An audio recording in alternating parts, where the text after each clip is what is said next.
Hello student, मैं पंकज मालविया स्वागत करता हूं आप सबका अरावली पाठशाला पर, जहां पर आपको कक्षा 9, 10, 11, 12 के विषयों का अध्ययन करवाया जाएगा।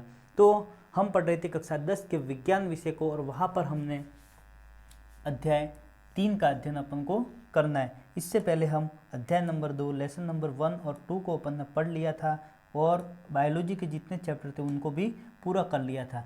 आप प्लेलिस्ट में जाके वीडियो को देख सकते हो। तो आज हम अध्ययन करेंगे लेसन नंबर 3, धातु और अधातु को। क्या होता है धातु और अधातु? तो हमने आपने आवर्त सारणी पढ़ी होगी, आवर्त सारणी, और उसमें क्या है, बहुत सारे तत्व या एलिमेंट्स है, और जितने भी तत्व है उन सबको उनके गुण धर्मों के आधार पर, किसके आधार पर? इनके गुण धर्मों के आधार पर हम इनको 3 भागों में बांटते हैं। पहला है धातु, अधातु और उपधातु।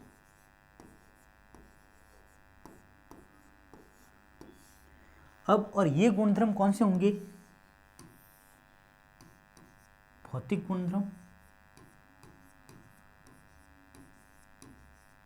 और रासायनिक गुणधर्म।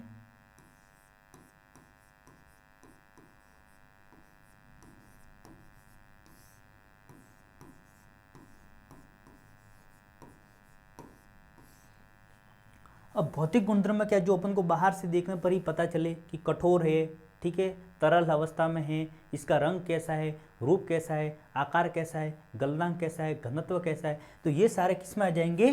भौतिक गुणों में आ जाएंगे। फिर रासायनिक अभिक्रिया में क्या, रासायनिक गुणधर्म में कौन से गुण होते हैं कि यह किसके साथ किस प्रकार से अभिक्रिया करता है, किससे अभिक्रिया करने पर क्या उत्पाद बनाता है, ये सारे किस में आएंगे? रासायनिक गुणधर्म में। आपने सामान्य धातुओं को देखा होगा कि अपन के इनको गुणधर्म, अपन भौतिक गुणधर्म देखते हैं ऊपर से कि इनके भौतिक गुणधर्म अपन धातु देखते हैं, जैसे लोहा है, सोना है, चांदी है, इन सब में क्या देखते हैं कि ये क्या होते हैं? देखने पर आप देखोगे कठोर होते हैं, इनकी बड़ी बड़ी छिद्रें बनाई जा सकती है, इनमें इनके तार खींचे जा सकते हैं। ये सारे क्या है? इनके भौतिक गुण, और इन्हीं के आधार पर इनको बांटा जाता है तत्वों को कि कुछ धातुएं होती है जिसमें जिनके गुणधर्म होते हैं वो धातुओं के गुणधर्म होते हैं, जैसे कि तन्यता वगैरह होते हैं वो धातु में, और जिनमें ये गुणधर्म नहीं पाए जाते हैं वो अधातु में, और जिनमें मिक्स ये गुणधर्म पाए जाते हैं वो उपधातु में आते हैं। जिनमें धातु और अधातु दोनों के गुण पाए जाते हैं वो किस में आते हैं?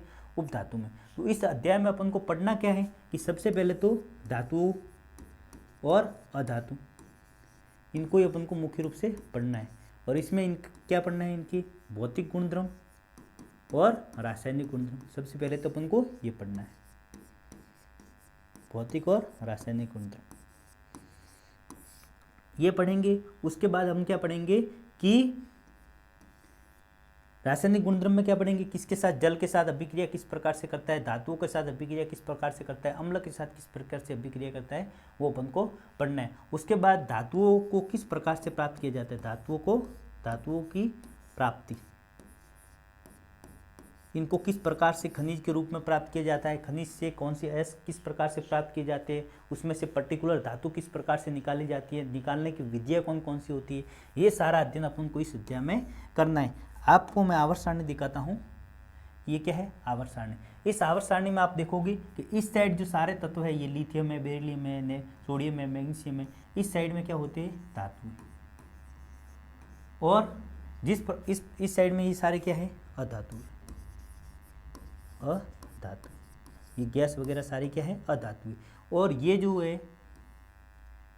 सिलिकॉन है, आर्सेनिक है, ठीक है, गैलियम है, ये सारे किस में आ जाते हैं? उपधातुओं में। ये सारे किस में आ जाते हैं? उपधातु में। धातु तथा अधातु दोनों के गुण पाए जाते हैं, ठीक है। अब सबसे पहले हम देखेंगे कि इनके भौतिक गुणधर्म क्या होते हैं, वो हम देखेंगे।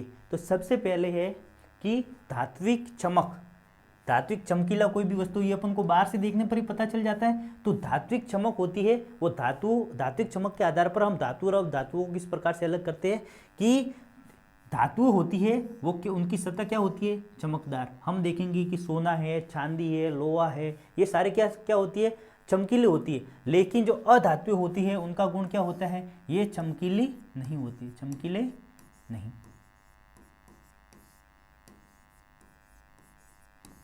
लेकिन इसका अपवाद है, जो आयोडीन अधातु है, आयोडीन गैस, आयोडीन होती है, आयोडीन धातु होती है, वो क्या होती है, अधातु। लेकिन यह कैसी होती है, चमकीली। इन सभी अपवाद को आपको याद रखना है कि अधातु है लेकिन कैसी है, चमकीली है। तो आयोडीन क्या है, अधातु है लेकिन कैसा है, चमकीला। उसके बाद है कठोरता।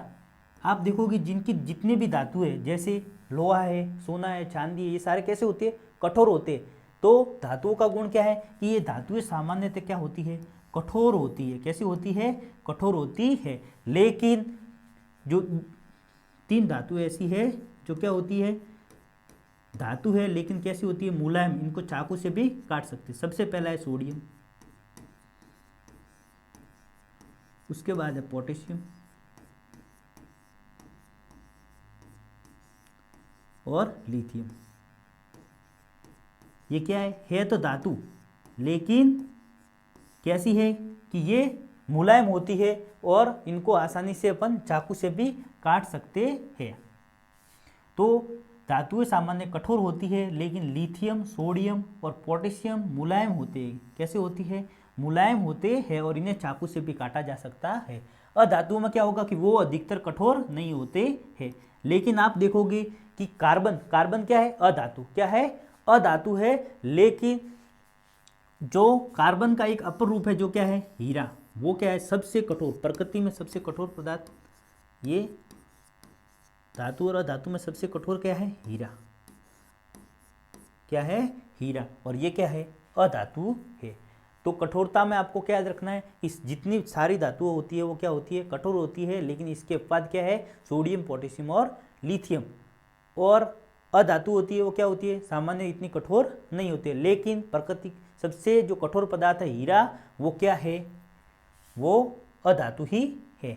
अब उसके बाद है इनका रूप, ठोस अवस्था में है, द्रव अवस्था में है या गैस अवस्था में है। तो जो धातु होती है वो कमरे के तापमान कैसी अवस्था में होती है, ठोस अवस्था में। कैसी, ठोस अवस्था में होती है।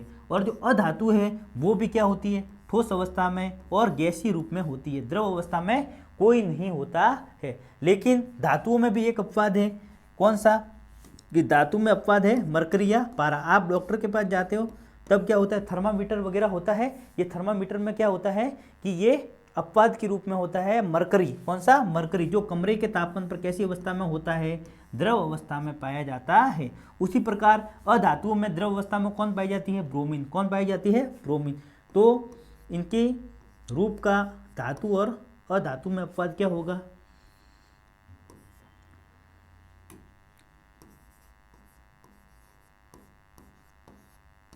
धातुओं में तो हो जाएगी मरकरी या पारा, और अधातुओं में क्या हो जाएगा, ब्रोमीन, ब्रोमीन हो जाएगा। आघात वर्धनता क्या होती है, आघात वर्धनीयता। अब आघात, आघात का मतलब क्या होता है, चोट पहुंचाना, चोट पहुंचाना। और वर्धनता का मतलब बढ़ना। चोट पहुंचाने पर क्या होगा, इसके क्षेत्रफल में वृद्धि होगी, या किसी भी चीज को पीटने पर वो क्या, चादर के रूप में लंबी हो जाती है। ये कौन सा है, आघात वर्धनीयता। तो धातु होते हैं उनको पीट कर पतली छद्रों के रूप में परिवर्तित किया जा सकता है, और यही गुण क्या कहलाता है, आघात वर्धनीयता कहलाता है। तो धातुओं का गुण क्या है, जैसे कि लोहे की छद्रें वगैरह आती है तो धातुओं में क्या होती है, आघात वर्धनीयता होती है। लेकिन जो अधातु होती है वो आघात वर्धनीय नहीं होते हैं, इनको पीट कर छद्रों के रूप में नहीं बदला जा सकता है।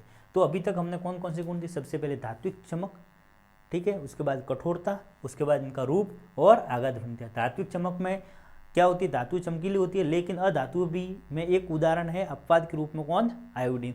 धातु क्या होती है, कठोर होती है। लेकिन सोडियम, पोटेशियम, लिथियम क्या होती है, मुलायम होती है। अधातु क्या होती है, कठोर नहीं होती है। लेकिन जो हीरा है वो सबसे कठोर पदार्थ है। उसी प्रकार यहाँ पर रूप कमरे के तापमान पर सभी धातु ठोस अवस्था में होती है, अधातु ठोस और गैसीय अवस्था में होती है। लेकिन दोनों के एक एक अपवाद है, कौन सा, कि धातु में तो वो मरकरी या पारा होता है, वो क्या कैसी अवस्था में होता है, द्रव अवस्था में, और अधातु में ब्रोमीन होता है, वो द्रव अवस्था में पाया जाता है। फिर आघात वर्धित धातु आघात वर्धी होती है और अधातु आघात वर्धीय नहीं होते हैं।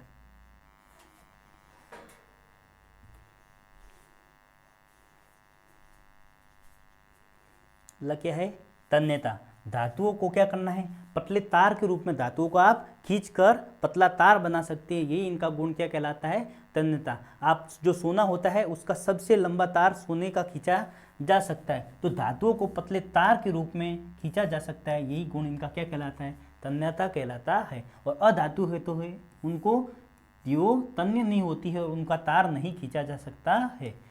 उसके बाद है विद्युत व उष्मा के चालक। चालक किसको बोलते हैं, जो क्या करेंगे, विद्युत धारा को अपने अंदर से प्रवाहित होने देते हैं, वो क्या कहलाते हैं, चालक। और उष्मा के चालक, जो अपने अंदर से उष्मा या हीट को अपने अंदर से स्थानांतरित होने देते हैं, वो क्या कहलाते हैं, उष्मा व विद्युत के चालक कहलाते हैं। तो सामान्य धातु होती है वो क्या करती है, विद्युत का व उष्मा का सुचालक होती है। जैसे कि अपन घर में तार वगैरह आते हैं, उसमें तार किसके बने हुए होते हैं, कॉपर के, एल्यूमिनियम के, और चांदी होती है वो सबसे अच्छी सुचालक होती है विद्युत की, लेकिन जो क्या होती है, महंगी होने के कारण हम इसका उपयोग ज़्यादा नहीं करते। लेकिन इसके बाद क्या है, सीसा व मरकरी, ये क्या होते हैं, कुचालक होते हैं, ये क्या होते हैं, कुचालक। उसके बाद है अधातु विद्युत व उष्मा की कुचालक होती है। अधातु होती है विद्युत व उष्मा की कुचालक होती है, लेकिन एक कार्बन का अपर रूप है जो क्या है, कार्बन का अपर रूप, और वो क्या है, ग्रेफाइट। ये ग्रेफाइट होता है वो विद्युत का सुचालक होता है। ये किस प्रकार से सुचालक होता है, वो कार्बन के यौगिकों में हम अच्छे से पढ़ेंगे। इसमें क्या होता है, एक मुक्त इलेक्ट्रॉन होता है। फिर है घनत्व। सामान्य जो धातु होती है उनका घनत्व उच्च होता है, लेकिन सोडियम व पोटेशियम इनका घनत्व तथा गलनांक दोनों ही क्या होते हैं, कम होते हैं। सामान्य अधातुओं का घनत्व गलनांक दोनों क्या होते हैं, कम होते हैं। उसके बाद है ध्वनिक। ध्वनिकी का मतलब क्या होता है, जब इनको पीटते हैं तो इनके अंदर से ध्वनि उत्पन्न होती है, यही उनका ज्ञान गुण क्या कहलाता है, ध्वनिक गुण। तो धातुएं कठोर सतह से टकराने पर आवाज पैदा करती है, यह गुण इनका क्या कहलाता है, ध्वनिक गुण कहलाता है। अधातुएं ध्वनिक नहीं होती है, अधातु होती है उनसे कोई ध्वनि नहीं निकलती है, इनको चोट करने पर ध्वनि नहीं निकलती है। उसके बाद है ऑक्साइड। हमने पढ़ा था कि जो धातुओं के ऑक्साइड होते हैं उनकी प्रकृति कैसी होती है, क्षारीय। अधातुओं के ऑक्साइड की प्रकृति कैसी होती है, अम्लीय। तो अधिकतर जो धातु होती है वो सारी ऑक्साइड बनाते हैं, जैसे कि मैग्नीशियम ऑक्साइड, मैग्नीशियम रिबन को हमने जलाया था। उसके बाद अधातुएं अम्लीय ऑक्साइड को बनाती है। तो ये सारे क्या है, अभी तक जो हमने पढ़े ये है धातुओं के भौतिक गुण और अधातुओं के भौतिक गुण। सबसे पहले हमने कठोरता देखा, चमकीलापन देखा, आघात वर्धनीयता देखी, तन्यता देखी, उसके बाद इनके घनत्व देखे, ऑक्साइड देखे, विद्युत व उष्मा के सुचालक देखे। ये सारे गुण क्या है, इनके भौतिक गुण। तो भौतिक गुण के आधार पर धातु और अधातु में क्या अंतर होता है वो हमने देख लिया। अब देखेंगे कि धातुओं के रासायनिक गुणधर्म। अभी तो हमने भौतिक गुणधर्म पढ़े, अब रासायनिक गुणधर्म। रासायनिक गुणधर्म में देखेंगे कि धातु व अधातु किस प्रकार से अभिक्रिया अन्य पदार्थों के साथ, जैसे वायु के साथ है, जल के साथ है, अन्य धातुओं के साथ है, उसके बाद अन्य अधातुओं के साथ किस प्रकार से अभिक्रिया करते हैं। सबसे पहले वायु के साथ अभिक्रिया। तो धातुएं होती है वो ऑक्सीजन के साथ अभिक्रिया करके धातु ऑक्साइड का निर्माण करती है। तो वायु के साथ अभिक्रिया करके क्या क्या निर्माण करेंगे, धात्विक ऑक्साइडों का निर्माण करेंगे। तो कॉपर, सबसे पहले जैसे कॉपर है वो क्या करेगा, वायु के साथ अभिक्रिया करके वायु में उपस्थित ऑक्सीजन से अभिक्रिया करेगा और क्या बनेगा, कॉपर ऑक्साइड का निर्माण करेगा। किसका निर्माण कर देगा, कॉपर ऑक्साइड का निर्माण करेगा। और इसके कारण इसका रंग, कॉपर ऑक्साइड का रंग कैसा हो जाता है, काला हो जाता है।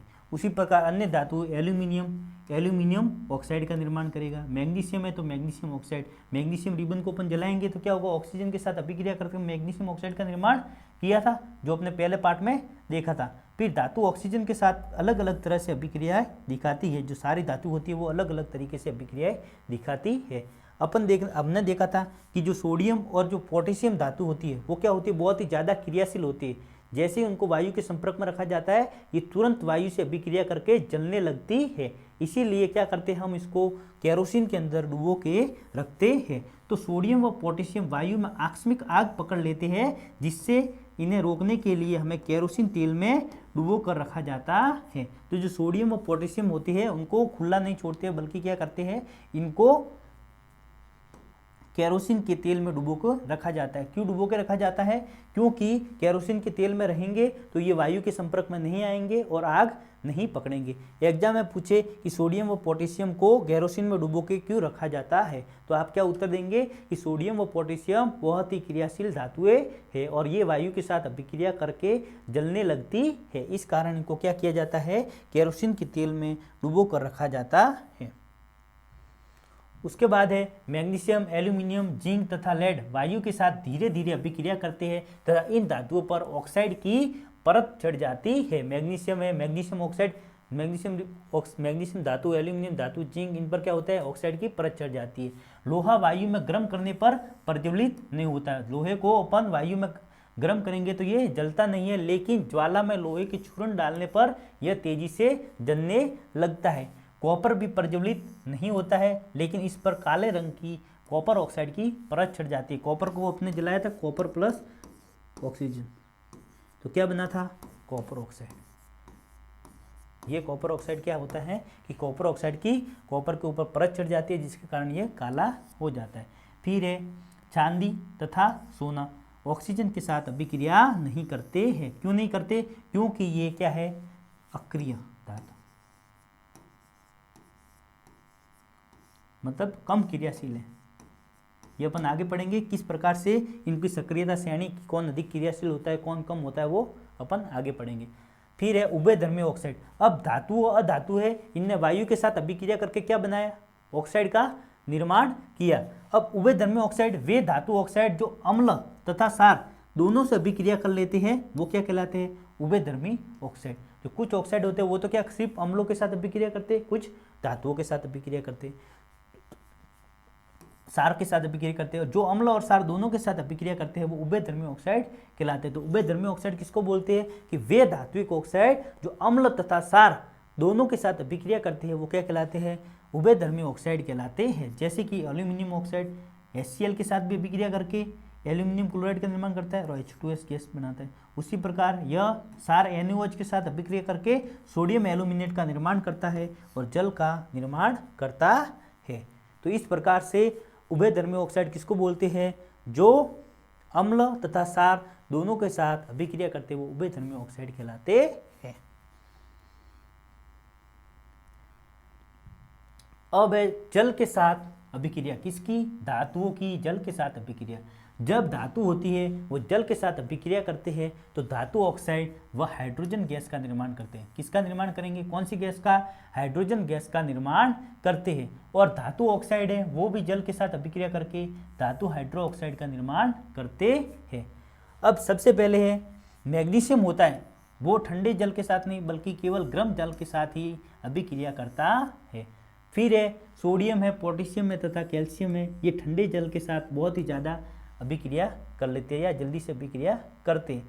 उसके बाद है कैल्शियम तथा मैग्नीशियम जल के साथ अभिक्रिया करते हैं और उसके ऊपर जब कैल्शियम तथा मैग्नीशियम को जल के साथ अभिक्रिया करवाई जाएगी तो ये जल के ऊपर तैरने लगेंगे। ये तैरते क्यों है, क्योंकि धातु के साथ अपन जल की अभिक्रिया करते हैं तो क्या बनती है, हाइड्रोजन गैस। और जब कैल्शियम और मैग्नीशियम के साथ अब ये अभिक्रिया होती है तो जो हाइड्रोजन गैस निकलती है वो क्या करेगी, इस कैल्शियम धातु के यहाँ पर बुलबुलों के रूप में चिपक जाएगी, जिसके कारण क्या होगा, ये जो धातु है वो पात्र के ऊपर तैरने लगेगी। तो अभिक्रिया करने पर यह तैरने लगती है क्योंकि हाइड्रोजन गैस के बुलबुले धातु के साथ चिपक जाते हैं। उसके बाद है जल के साथ अभिक्रिया कौन कौन को नहीं करते हैं, लेड है, कॉपर है, सोना है, चांदी, ये सारे क्या करते हैं, धातु के साथ अभिक्रिया नहीं करते। इसीलिए तो आप देखोगे कि सोना चांदी ये अभिक्रिया क्यों नहीं करते, क्योंकि ये क्या है, कम क्रियाशील धातु, बहुत ही कम क्रियाशील धातु है।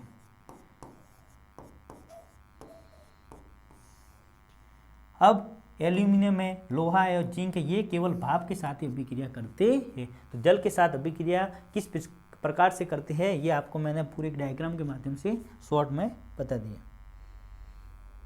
अब इनके उदाहरण आप देख लो। सोडियम धातु है, जल के साथ अभिक्रिया करके NOH का निर्माण किया, H2 गैस का निर्माण किया। कैल्शियम ने जल के साथ अभिक्रिया करके कैल्शियम हाइड्रोक्साइड और हाइड्रोजन गैस का निर्माण किया। मैग्नीशियम ने जल के साथ अभिक्रिया करके मैग्नीशियम हाइड्रोक्साइड और हाइड्रोजन गैस का निर्माण कर दिया। उसी प्रकार लोहे ने भी फेरिक क्लोराइड ऑक्साइड का निर्माण किया और हाइड्रोजन गैस का निर्माण कर दिया। धातुओं की तनु अम्ल के साथ अभिक्रिया, तनु मतलब तनु अम्ल कौन सा, जिसमें क्या हो, जल की मात्रा अधिक, अम्ल की मात्रा कम।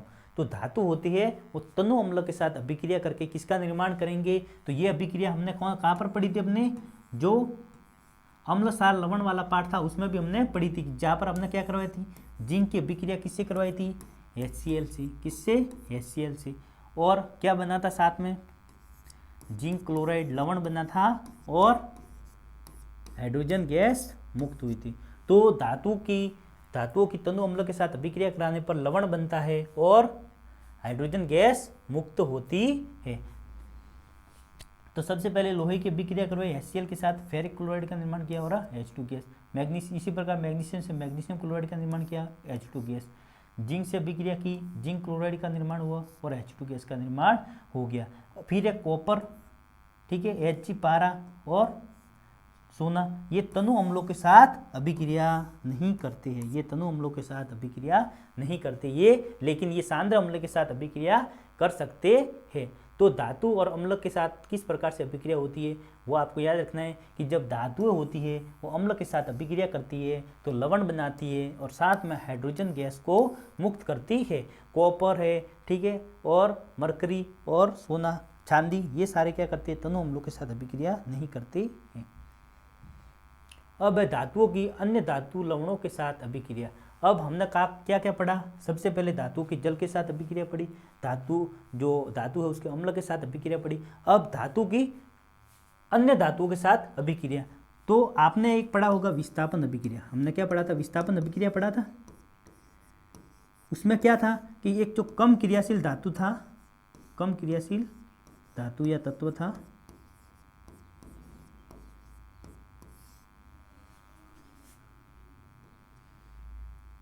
उसको कौन विस्थापित कर रहा था, अधिक क्रियाशील धातु।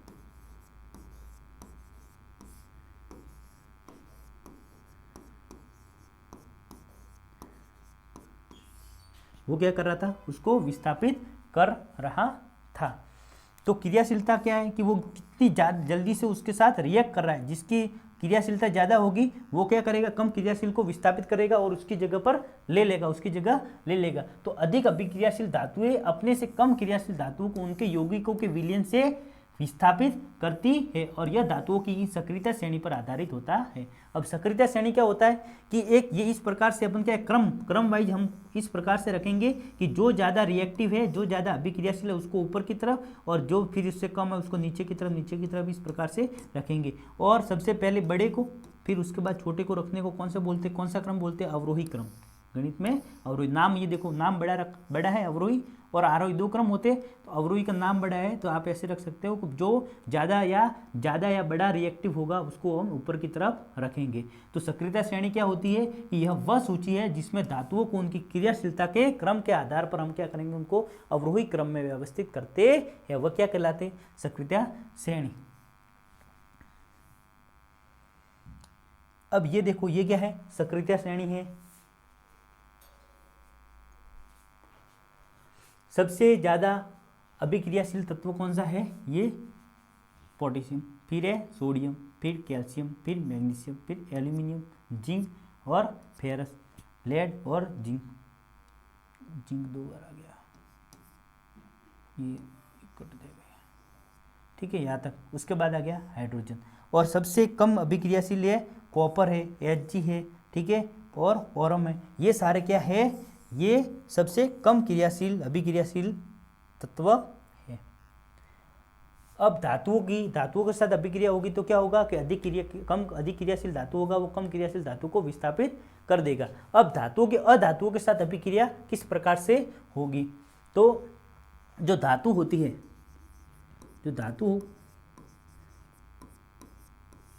उनके क्या होता है, उनमें एक जो इलेक्ट्रॉन होते हैं या उनकी संयोजकता होती है इलेक्ट्रॉन या मुक्त इलेक्ट्रॉन या संयोजकता। तो ये क्या करेंगे, इलेक्ट्रॉनों का त्याग करेंगे और क्या बना देंगे, धन आयन। और इलेक्ट्रॉन का त्याग क्यों करेंगे, क्योंकि इनको अपना क्या करना है, अष्टक पूरा करना है। अष्टक पूरा करना क्या होता है, ये जिस प्रकार से क्या है, एक तत्व जैसे कि सोडियम, इस सोडियम का परमाणु क्रमांक जैसे कि 11 है, तो इसमें इलेक्ट्रॉनिक विन्यास क्या होगा, 2, 8 और 1। तो इसके अंदर वाली कक्षा होगी, इसमें कितने इलेक्ट्रॉन होंगे, 2। इसके बाहर वाली कक्षा होगी, इसमें इलेक्ट्रॉन कितने होंगे, 8। 1 2 3 4 5 6 7 8। तो अष्टक पूर्ण करने के लिए कौन सा विन्यास सोचना चाहिए, 2, 8 या 8। बाहर कोश में कम से कम 8 इलेक्ट्रॉन होने चाहिए, लेकिन इसके पास क्या है, ये अतिरिक्त 1 इलेक्ट्रॉन है। तो ये क्या करेगा, या तो ये 7 इलेक्ट्रॉन को ग्रहण करेगा या फिर इस 1 इलेक्ट्रॉन का त्याग कर देगा, तो इसके क्या हो जाएगा, अष्टक पूरा हो जाएगा। तो धातुओं क्या करती है कि इलेक्ट्रॉनों का, इस इलेक्ट्रॉन का ये क्या कर देगा, त्याग कर देगा, और जो त्याग करता है या जो देता है वो क्या होता है, धनवान होता है। तो जो ये इलेक्ट्रॉन को त्याग करके जो धातु क्या बन जाती है, धनायन का निर्माण कर देती है। उसी प्रकार जो अधातु होती है उनके बाह्य कोश में ये क्या करते हैं, इलेक्ट्रॉन को अधातु क्या करेगी, अधातु होती है वो इलेक्ट्रॉन को ग्रहण करती है, इलेक्ट्रॉन को ग्रहण करेगी और किसका निर्माण कर देगी, ऋण आयन। किसका, ऋण आयन का निर्माण करेगी। जैसे कि ये क्लोरीन है, क्लोरीन के बाह्य कोश में कितने इलेक्ट्रॉन है, 2, 8 और 7। तो ये क्या करेगा, सोडियम के पास जाएगा, सोडियम को बोलेगा तू अपना 1 इलेक्ट्रॉन मुझको दे दे, तो मेरे बाह्य कोश में 8 हो जाएंगे और तेरे भी एक एक्स्ट्रा, इसकी झंझट मारी खत्म हो जाएगी। तो इस प्रकार से क्या होगा कि ये 1 इलेक्ट्रॉन इसको दे देगा और इसके पास कितने हो जाएंगे, बाह्य कोश में 8 पूरे हो जाएंगे और इसके पास 2 और 8 का इलेक्ट्रॉनिक विन्यास आ जाएगा। तो ये क्या करेगा, प्लस और फिर माइनस, ये धन आयन हो जाएगा सोडियम और क्लोरीन क्या हो जाएगा, ऋण आयन। और इन प्लस और माइनस इन दोनों के बीच में एक बंध का निर्माण होगा, उस बंध को क्या बोलते हैं, आयनिक बंध। कौन सा, आयनिक बंध। और ये दोनों आपस में जुड़कर जैसे NaCl का निर्माण कर लिया, और इस NaCl में क्या होगा, ये आयनिक बंध होगा और इस यौगिक को क्या बोलेंगे, आयनिक यौगिक बोलेंगे। क्या बोलेंगे, आयनिक यौगिक। तो धातुओं की अधातुओं के साथ अभिक्रिया किस प्रकार से होती है कि तत्वों की अभिक्रियाशीलता संयोजकता कोश के पूर्ण करने की प्रवृत्ति के रूप में समझी जा सकती है। धातुओं के परमाणु अपनी संयोजकता कोश से इलेक्ट्रॉन को क्या करते हैं, त्याग करते हैं और धन आयन बनाते हैं। उसी प्रकार अधातुओं के परमाणु संयोजकता कोश में इलेक्ट्रॉन ग्रहण करते हैं और ऋण आयन को बनाते हैं। तो क्या होगा, धातु और अधातु आपस में अभिक्रिया करवाएंगे तो क्या करेगा, 1 इलेक्ट्रॉन को त्याग करेगा, 1 इलेक्ट्रॉन को ग्रहण करेगा और उनके बीच में कौन सा बंध बनेगा, आयनिक बंध का निर्माण होगा और आयनिक यौगिक बनाएंगे, आपस में मिलकर आयनिक यौगिक बनाएंगे। अब आयनिक यौगिक क्या होते हैं, इनके गुण धर्म किस प्रकार से होते हैं। तो ये जो दोनों विपरीत आवेश जैसे सोडियम प्लस केल, ठीक है, क्लोरीन माइनस, ये आपस में अभिक्रिया करके NaCl का इन्हें निर्माण किया, तो ये क्या था, एक आयनिक यौगिक था। तो विपरीत आवेशित आयन एक दूसरे को आकर्षित करते हैं तथा मजबूत, कौन सा, आयनिक यौगिकों के बीच में कौन सा बल होता है वो आपको याद रखना, स्थिर वैद्युत आकर्षण बल से बंध कर आयनिक यौगिक बनाते हैं। अब आयनिक यौगिकों को गुणधर्म क्या है, सबसे पहले इनकी भौतिक प्रकृति। इनकी भौतिक प्रकृति क्या होती है कि ये ठोस होते हैं व कुछ कठोर होते हैं। ये सामान्य भंगुर प्रकृति के होते हैं। भंगुर मतलब जैसे इनको हथौड़े से मारेंगे तो ये चूरे चूरे के रूप में हो जाएगा। उसके बाद है गलनांक व कवचनांक। तो आयनिक यौगिक होते हैं, इनके गलनांक व कवचनांक बहुत अधिक होते हैं। गलनांक किसको बोलते हैं, वह निश्चित तापमान जिस पर क्या होता है, कोई भी ठोस द्रव अवस्था में बदलता है। उसके बाद है घुलनशीलता। तो आयनिक यौगिक होते हैं प्राय जल में तो घुलनशील होते हैं, लेकिन केरोसिन, पेट्रोल वगैरह होते हैं उनमें अविलय होते हैं। फिर है विद्युत चालकता।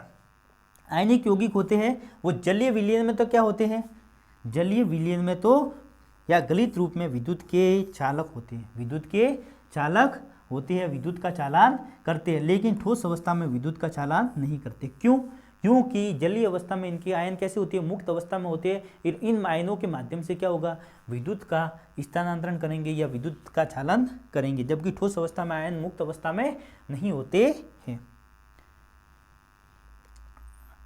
ठीक है। अब इसके बाद है अगले वीडियो में हम पढ़ेंगे कि धातुओं की प्राप्ति किस प्रकार से की जाती है। तो अगर आपको वीडियो अच्छी लगी हो तो हमारे चैनल को सब्सक्राइब कीजिए और अरावी पाठशाला से जुड़ जाइए। मिलते हैं नेक्स्ट वीडियो में। धन्यवाद।